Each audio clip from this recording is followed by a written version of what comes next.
Imagine a culture that's oriented around what you're really feeling. Like, just imagine a culture when somebody says, "How are you doing?" Imagine if they meant it. And imagine a culture in which the person asked, "How are they doing?" actually understands the other person to mean, "How am I actually truly feeling?" And Mhm, then imagine a culture in which the person took the time it takes to tune into their feelings, mhm. which I'm a professional, still takes me time to be like, "What am I really feeling?" And where I actually was able to share and felt safe sharing everything I'm truly feeling to the person asking. Welcome to Season 15 of Purposeful Empathy, a show that is dedicated to amplifying the voices of people from across the globe who understand that the world needs more empathy and are doing something about it. Thanks so much for watching. Enjoy the show. So, welcome to a new episode of Purposeful Empathy. Today I'm joined by David Sauvage. Do you pronounce it Sauvage? That's how it would You be did, pronounced in yeah. Quebec. Sauvage. What? Sauvage, great, who is a teacher and trainer of emotional intelligence and empathy. I went onto his website and I just want to read out to you how he defines his work. So, my purpose is bringing people back to themselves. When you encounter me, you have the chance to engage with what's really, truly happening within you, within your relationship, your community, or your company. I like to teach, perform, write, consult, and listen. I have a deep understanding of empathy, emotions, trauma, healing, and the magic of intuition. You can follow me home. I just love that. So he has consulted for companies to help them integrate empathy into their brands, and he has designed an online course called The Way of the Empath, which I promised to get into. But he's most well known for his performance art, whereby he conducts one-on-one sessions as well as empathic readings. Cannot wait to learn what that's about. He's the founder of a nonprofit organization called Culture of Healing, which produces media and events to contribute to a culture of healing. And most recently, David has been collaborating with an Arab Muslim woman named Qatar El Alawi. Is that right? Yeah, good enough. To, Allow re- it. to reveal the shadows driving the war in Gaza. Welcome to the show, David. Thanks. It's nice Ah, to encounter you. I'm really excited to have this conversation, and there's so much ground to cover, but I just going to share with everybody who's listening or watching. I always invite guests to fill out a little form and suggest some questions that they think might bring their work to life. And you wrote, I'd like you to go wherever is most alive for both of us. And I'd love for Anita to follow her intuition about what's most interesting. So thank you for giving me permission to do that. I have organized some questions because I feel like this is going to unfold, and we're going to cover sort of the wide array of work that you do that's empathy connected, but I'm sure there'll be follow-up questions that I can't anticipate. So maybe we won't get to all the questions, but I promise we will get to the work that you're doing with Tar, because I just finished watching a 10-minute video of you having a conversation, and it is so moving. And I'm going to ask permission if I can include the video straight into our podcast, because uh, it's so important, the work that you're doing. So important. So, with that, let's start with could you please tell me a little bit about yourself that brings you to today? Like, who are you and how did you get here? Uh, I'm David. I was born in Los Angeles in 1980 to Pierre and Barbara. I grew up upper middle. I grew up upper middle class, Jewish, relatively comfortable with the weight of generations of Jewish trauma hanging unconsciously over my head. A mother who escaped poverty and found success as a lawyer and passed on the costs and the benefits of that journey onto me. A father who survived the Holocaust as a baby and spent his life paying tribute to the people who saved him, and passed on the costs and benefits of that to me. I was always really both very smart and appreciated for my intelligence. My primary gift was my ability to put things into words, always. I fancied myself a writer, thought that was going to be my life's mission. I studied literature, went to Columbia, graduated, dreamed of becoming a successful screenwriter and or playwright, crashed, burned, went to business school, came out fancying myself as a director, had some success, crashed, burned, and then got interested in what was causing these cycles of crashing and burning beyond my career. And that led me down a healing rabbit hole where I discovered, among many other things, that I was highly sensitive in ways I had been numb to other people's emotional experience, and that much of my pain and depression was the result of absorbing other people's feelings into my body.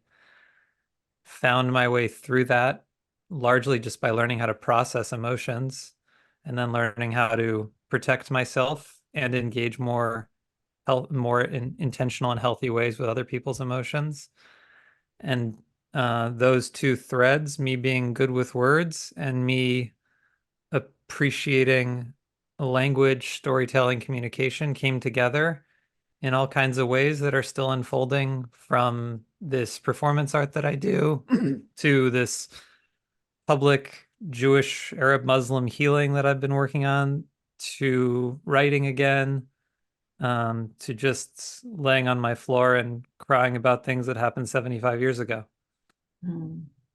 I'm so glad I asked that question. Sometimes I start the interview with that, and I'm so glad I did. So much context to the work that you do. So I guess let's start with how I came to know of your work. I don't even remember how I don't know if it was something that you published online and then I repurposed it as a daily empathy post. I can't remember, but I discovered that you teach this class. So you can go onto your website, and all of this will be in the show notes, that you've got a course called The Way of the Empath. And, through the research that I've done, I've come to really understand that there are people who are highly empathic, and there's probably, bell curve distribution around that. And then there's the empath. So could you describe a little bit more about the course? What do you teach in The Way of the Empath? Yeah. Well, I'll define an empath how I use the word, which is somebody who feels other people's emotions in their own body. Like I'm having a embodied experience of your emotion, and it's not because I really understand your emotion, so I'm able to feel it. It's that I'm actually feeling your emotion. So the emotion is contagious and being absorbed. Mm. And that's what I mean by empath. And um, the way of the empath is how to navigate that experience in a healthy way, which primarily starts with learning what emotions are and how to interact with them in healthy ways. That's the foundation of being, I think, a healthy empath. And then extends, of course, to mindfully setting boundaries with others, taking your own emotional needs and your own capacity really seriously, learning how to put words to that capacity, um, and then some tricks and tips around just how to protect your energy field and how to work in the energetic realm. So what would you say to, so the enlightened thinkers believed that to live our best life, we had to subdue our feelings and let our rational capacities take over so that we can be thoughtful about how we're going to live our lives. Um, I feel when I hear you talk about your work, at least this so far, that you really privilege knowing our emotional landscape so that we can navigate life and live our best life. So do you see those in tension, or just out of curiosity, what's your thought? When you say enlightened thinkers, do you mean like men from the Yeah. 18th century? You know how on point you are, because entre parenthèses, like parentheses, say that I was invited to a book club meeting, and there was the book that we were reading was about happiness. I can't remember the name of the author. I'll have to dig it up and put it in the show notes again. But the author wrote a book looking at the origin, like the what is it called in America? We talk about the fathers, the forefathers, not the forefathers, the founders, fathers. Founding fathers. Yeah, okay, those guys. Thanks You for know, being out of touch with American idiocy. we'll get into that too, Nice. sure. Um, basically saying, what do they mean by the pursuit of happiness in the origin texts? You know, whether it was whatever. Oh. And they look back to Aristotle and all of those, like, you know, Western canon, white male, linear thinking folks. And my attitude was like, oh my gosh, like we can't still be honoring that at the exclusion of all these other ways of being in the world. So right on point. Okay, but what do you have to say? I'll shut up for a bit. This is a podcast with you. Yeah. Well, they're wrong. Uh, they're, I want to try to put that more compassionately. Let me put it this way. Approaching happiness from a rational perspective, um, negates the lion's share of our experience as human beings. And approaching it holistically in a way that includes the irrational, indeterminate, mysterious, emotional realm, as well as our tiny brain's ability to conceptualize it together, holds both. And so to me, the wisdom is not a matter of understanding something better. That is that kind of Western white male rationalist line that has brought us to the edge of apocalypse. To me, wisdom is holding more and more in an embodied way. And the more I can hold my experience and the depth of it, the wiser I actually am. And the more I can hold your experience and my experience, the more we together have a chance at, I don't know about this word happiness, but how about um, a deep and intimate relationship with being, which feels much truer as an aim for life than the fleeting emotional experience of happiness, which will come, you know, when the Lakers win the NBA championship next time, or will come um, when somebody writes me a check for twice the amount I expected. Like there will be moments of happiness. The pursuit of those moments is a fool's errand. Uh, with all due respect to Thomas Jefferson, who was probably speaking about a kind of freedom that he was longing for. Deep down, whatever he thought he meant, there was an urge for freedom. And that, yeah, that's a basic human need. It's unfortunate that that urge for freedom got wedded to this self-centered Western male-oriented mindset around like, I'm going to get the thing that makes me happy. There is no thing that will make you happy. There is only a deeper connection with your experience and with the experience of others. And from my perspective, the experience of intimately relating with a animate and living universe. Mm. So I came across while writing the book that Homo sapiens is the thinking man, and that they were debating back in the day how to refer to us, and they considered Homo sentiens the feeling man, and they went with the thinking man. But you would say they should have gone with the other one. Maybe they were trying to distinguish themselves from all the others. Mm. And in that, you have the origin of the problem too. Like, how can we be different than the animal kingdom? And in that difference, we're unconsciously asserting our superiority and therefore repressing our connection. So, like, even that distinction feels like, how do I stay safe in a world that I don't fully understand? Yeah, Instead of like, yeah, I'm distinct in this web of life, but what's more important to me than the distinction is the web. yeah, yeah. So you mentioned when you introduced yourself that you had a couple of crashes and burns, and that you started to do some deep inner work to understand that cycle of crash and burn. So could you unpack what you learned? Yeah. Well, I think we've covered a little of it. Like I learned that my emotional experience was my primary experience of life, and that I needed to take seriously what I was feeling, especially those feelings I didn't want to feel. So most of us learned that if we have a feeling we don't want to feel, the best thing we can do is to push it away. Mm. Some of us do that on principle, um, but most of us do it because we don't have the capacity yet to face those uncomfortable feelings, or we don't have the support we need to do it. So it became clear to me that turning toward those feelings and feeling them and getting the support I needed to be able to feel them was the essence of the path out. And then what I was feeling was also really important. And what I was feeling was so much of other people's stuff. And, I'm wired, as a small percentage of the population is, but probably a lot of the people who are drawn to your podcast and to your work because of the word empathy. I'm wired to, without intention, just absorb other people's feelings. And there's nothing I can do about that other than learn how to work with it. And so I had to learn how to work with it. And then I also learned like so much of what was underneath all of that, which was which was trauma. Uh, yeah, which was trauma, and understanding what trauma is, how it works, how to work with it, how omnipresent it is. That.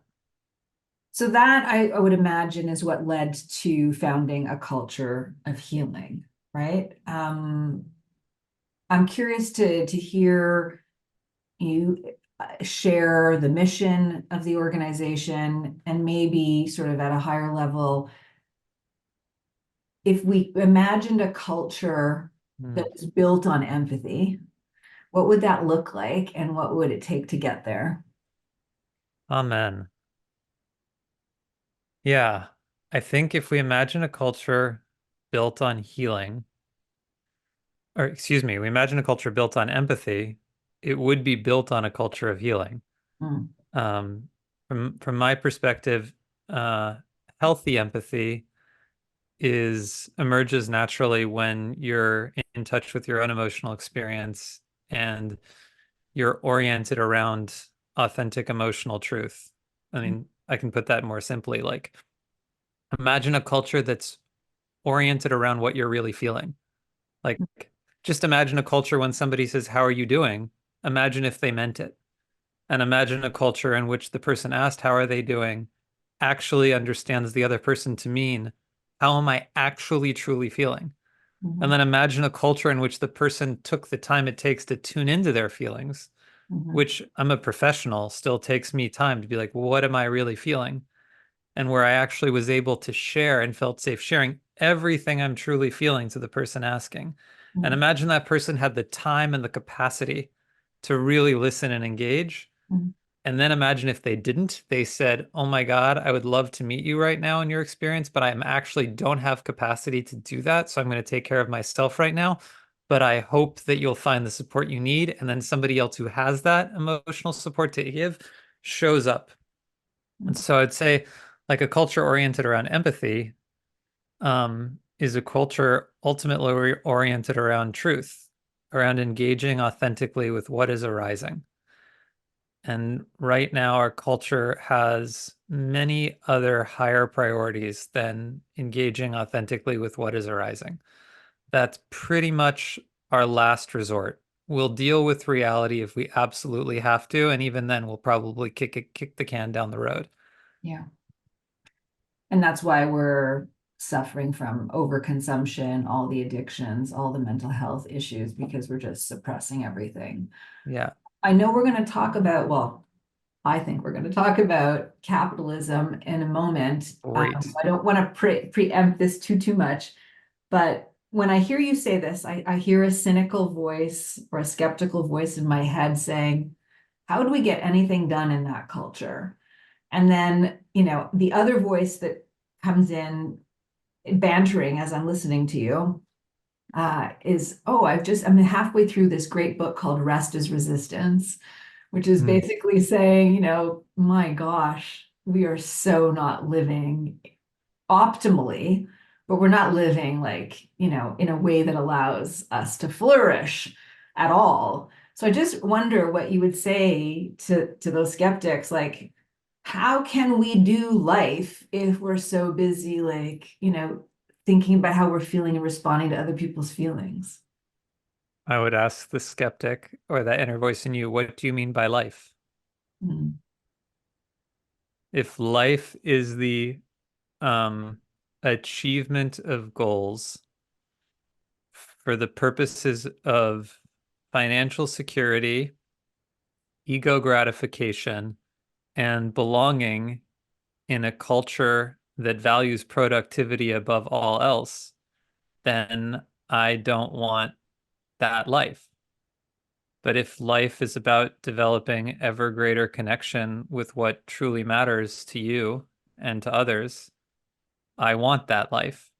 And so I might stipulate to the cynic, we can't live life if we're going to take the time to really feel and be with other people's feelings according to your definition of life. But mhm, I would invite you to investigate where that definition of life is coming from. And if that is your true understanding of what life is about, then I can't persuade you. I'll mm, just have to show you another way that you can feel over time is truer for you. And if you can feel with me that what we call life in our culture is not actually life, it's devotion to a set of toxic and mindlessly assumed values that have been pushed into us, then if you can feel that to be true, then you can join me in saying we don't need that life. There's another better and more beautiful life available to us if we orient around what we're truly feeling. So I imagine, since you like intuition a lot, that there are people who, because first of all, I want to just share for those who are only listening on audio and not watching, I should mention that David has closed his eyes on a number of occasions. And I don't know if you did this like pre the work, but I sense from you that's because you are really reaching for what you feel is true, right? Yeah. Yes, absolutely. It's beautiful to watch. And so if you're listening, you may want to go to the YouTube just to catch that. So you know what I'm talking about. Um, oh, I lost my train of thought. Okay, where was I going to go? Life, skeptics. Yes, yes, oh yes, oh yes. Um, there's a lot of resistance as you unlearn some shit. So much. So much. And I wonder for anybody who is sensing into the conversation, they're like, yeah, he's speaking about something that I'm being called to, but no, no, no, no, no. I'd be giving up too much. It's too confusing. Yeah. I Oh got God, I feel kids, a you. mortgage, all that stuff. What do you say to that? I feel you. And you're not wrong. Mm, And I wish that our culture welcomed you as wholeheartedly and as supportively as you need to make that transition. mm, And and uh and I feel that we don't do that yet. So I've watched, and it's been really painful. I've watched people have profound awakenings, see into the depths of their shadow and pain, stand in the truth of their experience, try to step into another way of being, feel unsupported, unloved, broke, and not be able to sustain it, and return to a previous way of being more defeated than when they set out to begin with. And so I've become really reluctant to say, come on over if it's really hard. And so it's more like what I want to offer to you if you're in the place Anita just described. It's like, I feel you. I wish it were easier. And maybe you can meet me a little bit in accepting how much you want to shift and how unable you are to do that now. And if you can just be right there in that tension, that's amazing. And mm, you're on your way. You mm. don't need to jump past your ability into a new world before you're ready or before the world is ready to hold you. What I see most of the time is that people, when they switch out of that, they have no choice. Our culture is so upside down that when we step into our truth, we can only do it when the world we're in is so painful, we're out of other options. Mhm. And then we jump, and then we go through this journey of resetting in a culture that isn't valuing that transition. And we are very much alone in that, with like little threads of support and help and teachers and guides, but like not the material support we need. Mhm. Very few people are getting paid to heal. Very few people are getting paid to process decades of trauma. But you are definitely getting paid to sublimate decades of trauma into productivity. So it's just like, I guess I'm inviting us all to just be with the tension and that, feel that tension to the extent that we can. And as we metabolize that tension, more support will come, and it'll be easier and easier for people to make the jump. Love it. Love it. Love that. Um, in 2019, you created Empathy Pop-Up, which was a storefront in New York City. And it offered empathy and connection, and it was free, completely free, and a smashing success, right? So it was a stunning example of what is possible when you take space and you orient it towards communities of care. And you want to envision pop-ups all over the country. Tell us more about this. It was one of the best things I ever did. Um, I had a vision and I had a benefactor, a great combination of things. And I rented a store in the East Village in New York City, put the word empath up in neon, called it the Empath Pop-Up, had two wonderful fellow empath facilitator friends supporting, Bailey and Jess. And me, Bailey, and Jess held a space for about 3 weeks. People could come in and just literally just hang out most of the day, hang out, sit, talk to others. And the conversations were, for the most part, facilitated. So one of us or somebody else who was good at facilitating conversations would just make people feel included and heard and seen. Mhm. Really simple model. And then at night, we had events like singles dating or improvised saxophone, or we had an empathy workshop taught by an 8-year-old girl that was hysterical. Whatever emerged that was fun. And I had visions of doing the pop-up, many more pop-ups or a bigger pop-up, and the pandemic took that opportunity away. But the idea has since reemerged in the form of a company called Connection EXP that two new friends of mine, I don't know how much I'm supposed to say, but I'm not going to give their names, so it stays a little mysterious because I don't have full permission yet to share. But me and two friends of mine, one new and one old, are creating version 2.0 of this. Um, and this one is meant to be at scale. And unlike the pop-up that I did in a totally not-for-profit way, the vision came through me despite my pretty serious anti-capitalist leanings, that the way to actually get this idea out into the world was to make it an actual for-profit enterprise. So, Well, I so think that coming there's, soon to Los Angeles. oh, to LA. All Yeah. right. Okay. So it's meant to be sort of an experiential thing. Yeah. And It's what? a store where what is offered is human to human connection and as safe a space as we can make it. Ah, love it. Okay. Stay tuned. And then when this is launched, we'll add that to the show notes. Something else that you do is you do empathy readings or empath readings, if I'm not mistaken, which is your art, right? Your art. Hmm. And you can feel what someone else is feeling, and you can share it back to them, put it into words. Tell us more. I'm curious Yeah, about this. doing Performance art. fine. Yeah, I do this surreal show where I call it Empath.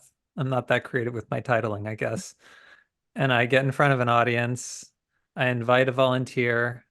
In rare cases, I call on someone and I have them sit with me, two chairs facing each other. I close my eyes, I take their hand, and then I consciously allow their feelings into my body. and then I express what I feel they're feeling. I do it with words. I say, you're feeling frustrated or scared or whatever it is, the emotion I'm feeling in their body. And then I also allow my body to express it. So I give my body free rein to express the feelings I feel they're feeling. And I do these readings in layers. So I start with how they're feeling at the moment, just sitting up there with me, which is often nervous or sometimes excited and sometimes curious, sometimes scared out of their mind. And then I go deeper into what they're feeling like in their life more generally. And then I go deeper into some of the emotions that are driving them that may be unconscious. Um, and then I've got my eyes closed, like I do with most of this interview. I've got my eyes closed for much of it. And then at the end, I open my eyes and they share what resonated, what didn't resonate, and the audience reacts. And then I do another one or two, and I tell the story of how I came to be able to do this, and I do some meaning making over the process. And sometimes it like veers into psychic work, like where I'm seeing things that, I quote unquote couldn't possibly know. Sometimes I get things wrong. Sometimes I get things right. Sometimes I get things right in ways that skeptics say, well, you saw them, and so that's how you got it. Sometimes I get things right in ways skeptics can't explain. I don't really care about that part so much as just like, here's an exploration of a superpower uh, that so many of us have and few of us use consciously. And it's also an invitation for people to step into their own mysterious superpowers. So I don't know how many of these you've done. So I don't know if it's in the dozens or well above that. Dozens. Dozens. Okay.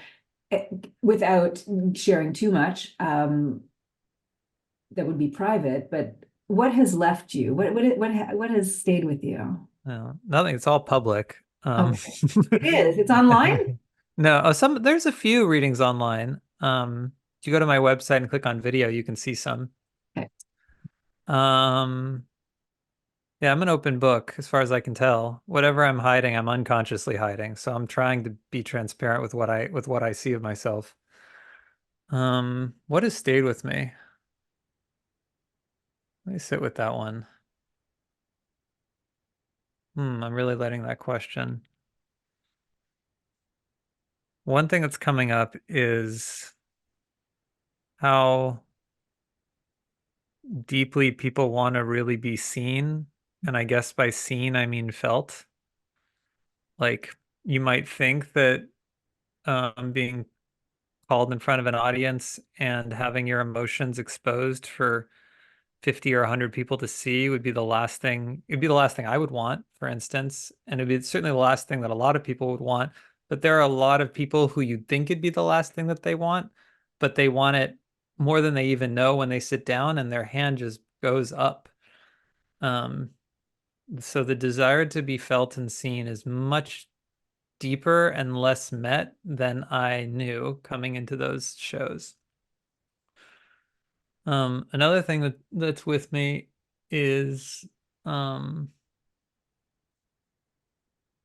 skepticism is uh, over-indexed in our culture, meaning like the skeptics have the microphone, the skeptics have control over the narrative, but the skepticism is much less than the skeptics would have you believe. Hmm. I think because those of us who know or even just sense the reality of intuition and information arising from places that can as yet not be rationally explained, we haven't found our language yet, or we haven't um, come up with a counter narrative strong enough to overtake the enlightenment scientific rationalist narrative that we were talking about earlier.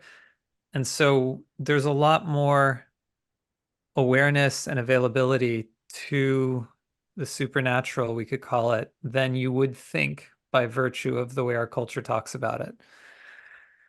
And in terms of myself, I feel like there's something I've learned about myself. I've become present to the gap more and more between what it is to show up fully like I do on that stage and what it is to be me on a daily basis. So like right now, even you're getting a pretty great version of me. Like I'm really trying moment to moment to be in my truth. I'm trying to express things as well as I can. I'm trying to hold everyone's experience who might be listening, including my own. And then I'm gonna turn off the mic when we're done. And then I'm gonna like, don't tell me who won the basketball game yesterday, or I might eat too much chocolate.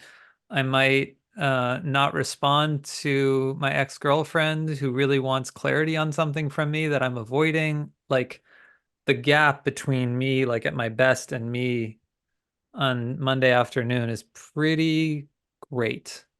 And I've been learning to make peace with that gap, and also, more importantly, learning to navigate the projections that come with that gap. Because if you see me at my best, you'll make the mistake of thinking that's me, only to discover I suck in lots of normal ways.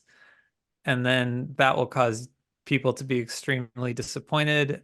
And then I'm navigating that. So I'm learning that again and again and again. You think that maybe not the purpose, but one of our missions in life is to diminish the gap?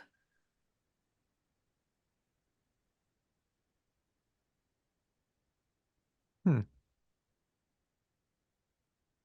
Mm, I think that's like the fruiting body of the mission. So, like, I think our purpose in life is to get ever more intimate with the experience of being alive. Mm. And that over time diminishes the gap between who we're capable of being and who we are. And and I do want to close that gap between where I am and where I know I can be, but if I really try to close that gap, I increase it. Um, Mm. because it's coming from a lot of that is coming from a feeling of inadequacy that I'm reinforcing by virtue of trying to be the best version of myself. It's kind of Mm. that like other definition of life. It's like based on this linear progress model that's a trap because we're going in a cycle anyway. So if we try to go straight when really we're going in circles, we're going to go crazy. But if we embrace the circle, we actually don't go straight, but we go up naturally like a spiral. So it's like, okay, there's this gap. Oh, it hurts that I disappointed this person. Oh, I feel sad. Instead of being like, I got to do better next time, that might arise. But instead, it's like, oh, can I be with how disappointed I feel in myself? Can I be with how upset they are at me? And as I'm with that, then I grow. Mhm. I loved how I couldn't have guessed how you were going to answer that. Thanks. And the self-awareness that you had to be vulnerable about your inadequacies on a day-to-day life, how disappointing you can be despite how great you can be when you're present for that. Yeah, love that, love that, love that. And two questions are equally alive for me, so I'm going to say them both and you go with what you want. Okay, because now we've circled back and I feel we're flirting with the conversation around capitalism that I feel like I want to have. And then I also feel, just as you were talking, that there might be somebody out there that is not afraid to swim upstream, but wouldn't know where to begin. Oh, Okay. Oh, there was an yeah, emotional I love reaction to that. that one. Let's go with that one then. Where do you begin? Like, what are some of the modalities? Are you going to do a 10-day Vipassana? You're going to do some psychedelics? What's the path? Path is to sit quietly and say what feels aligned for me, and then to take a step in that direction and see what comes back and keep going like that, I think. And we'll start with the way that can be named is not the way. So you can also ignore what I just said. We're stepping out of the rational and into the mystical. Healing is a non-linear process. Um, Co-creating a more beautiful world is a non-linear process. It's built on mystical principles that we're only slowly and awkwardly rediscovering. So if you're like, I'm ready, then I'm like, awesome. And then they're like, what do I do? And I'm like, what's alive for you? And they're like, I don't know. I'm just so excited. I'm like, great. Where does your excitement point? And then maybe they sit for a minute and then they go, I've been really wanting to do X. Mm, And I'm like, great, try X. And mm. then like, but I'm afraid of Y. And I'm like, great, let's talk about your fear. Let's be with your fear. Do you need more support for that fear or do you feel ready? Oh, I feel ready. Okay, sign up for X. Oh, I don't feel ready. I'm too scared. Great. What support do you need in that fear? I don't know. I have a friend who's really good at listening to me when I talk about, great. Can you call that friend? Ah, I feel better. We're just looking for the space that the soul will naturally move with when it is there. Oh, love that. Love that. I knew this conversation was going to be rich. I'm just so enjoying this. I don't want the time to end. I don't want to even look up how much time we have left. Okay, let's talk capitalism. So, the Great. limits of empathy inside corporate capitalism and what it means to really see them and fully and honestly. Yeah, I kind of want to turn it to you. You're more, I feel like you're more corporate friendly. I'm relatively corporate friendly, but my experience of you is that you're quite corporate friendly. And so I'm, I am corporate friendly to the extent that um, human beings work in companies. And I am interested. I can't do the job of speaking to the converted as well as some people can. That's not my lane, but I feel like it's an all hands on deck moment. And I feel like my lane is to surface some curiosity around some inner work um, that could be helpful. Um, and so like the new work that I'm interested in is the Inner Development Goals Framework. I don't know if you've heard of it, the IDG mm-mm, framework. So it's meant to support the IDG, the SDG framework of sustainable development, which we, 6 years out have 12. We've reached 12% of the goals that the entire world has signed off on, which is no surprise, right? Because we live with corporate capitalism as the overriding system. Um, so the IDG's framework was conceived as, the a path. The way I call it is like there's 23 skills within that framework for leaders to develop to create the inner change that's needed for the outer change that the world really needs. And I call them the 23 invitations. And so I'm really interested. So compassion and empathy they've put those together as a set of skills among the 23 other skills that we can develop. And I am attracted to getting those skills in front of people in corporate spaces um, because they're they may be, and I don't say this with judgment, I don't say this with throwing shade at anybody. It's just that the hegemony is so powerful that the really well-intentioned, well-meaning people who are raising children and taking care of the elderly and volunteering on the side and doing everything that they can, living their best life, maybe because their parents were poor and they wanted to, do justice by their parents, all sorts of reasons, mm, but just maybe not, they don't have enough time or haven't been exposed to a different way of being. And so, yeah, I mm, guess I'm feeling like my corporate friendliness needs to be defended. And I don't know, I mm, think I've been defending it just now, but mm. um, okay, back to you. Yeah, well, I appreciate. Maybe I was subtly attacking it, which is why you were feeling defensive. I feel ambivalent. Um, First, I just really appreciate that you're going into spaces where there isn't much exposure to these skills. My friend Katar and I call it the skills of love. Um, and I really appreciate that. And I agree with you that it's an all hands on deck moment. And I feel in what you're saying like a service to the same God, let's call it, for lack of a better term, that I serve.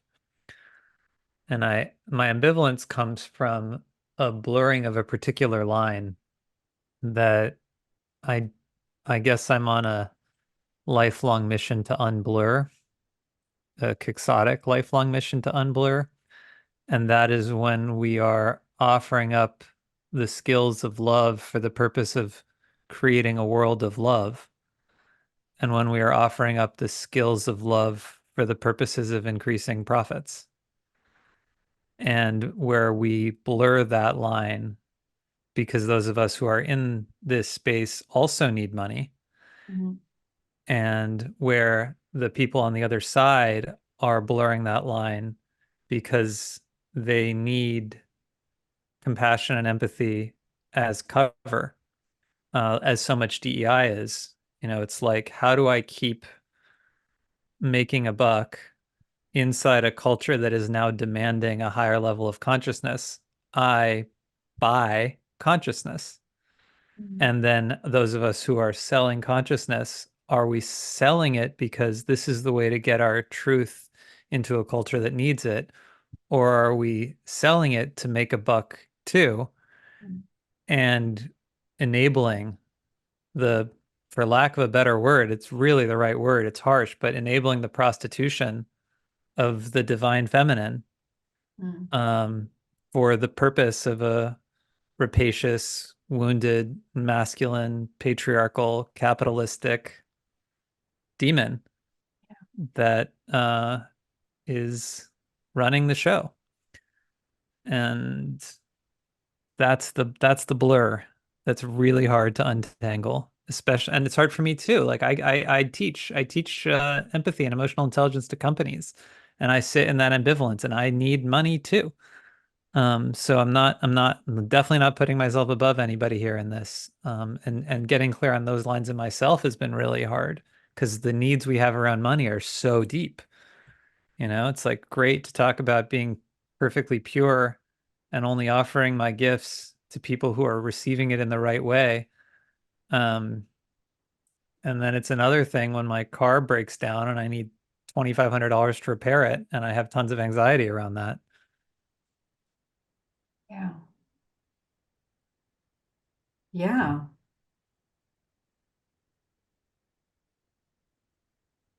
Do you think humanity is on the ascension? Do you think it's possible? Do you think we need complete annihilation, revolution, destruction before we get back to what we were a path we were already on before all of this uh, white supremacy, capitalist, patriarchal, off ramp we were on? It's a lot of mixed metaphors there, but I think you know what I'm saying. Yeah. God, I'll tell you what, I don't know what I think, but I'll tell you what happened when you asked the question. And it's like a voice came in that feels benevolent and wise, and it's got a very strange message. And the answer was, it's up to women.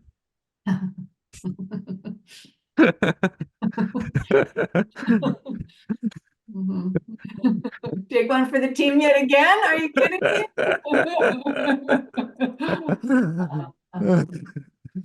That's funny. Uh, Hmm. yeah, I well, I guess actually I'm just curious what comes up for you when that comes through me.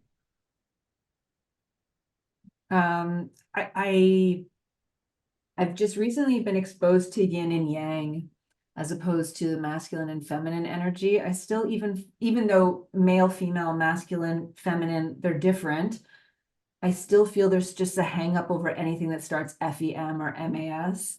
So I find the yin and yang, which are talking about sort of similar things anyways, more useful because they just don't have those origin words. Um,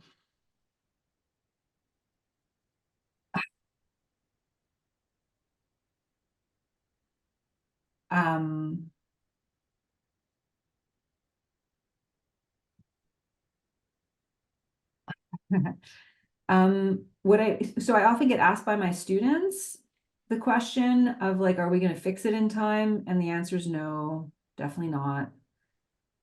But I also in time, what does that mean? What's the limit on in time? Like, we are going to go through massive upheaval for many decades. And yet the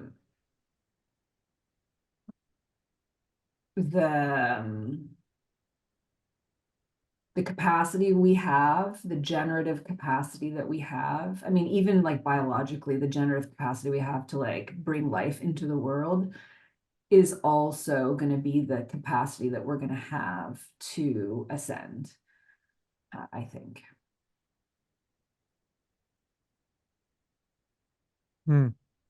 Sounds good. I guess I feel that it can happen really quickly. You think quantum? I don't know that, yeah, quantum. I don't know. I don't know. But I think the idea of like, are we going to fix it? The answer is no. Is it going to fix itself through us? Maybe.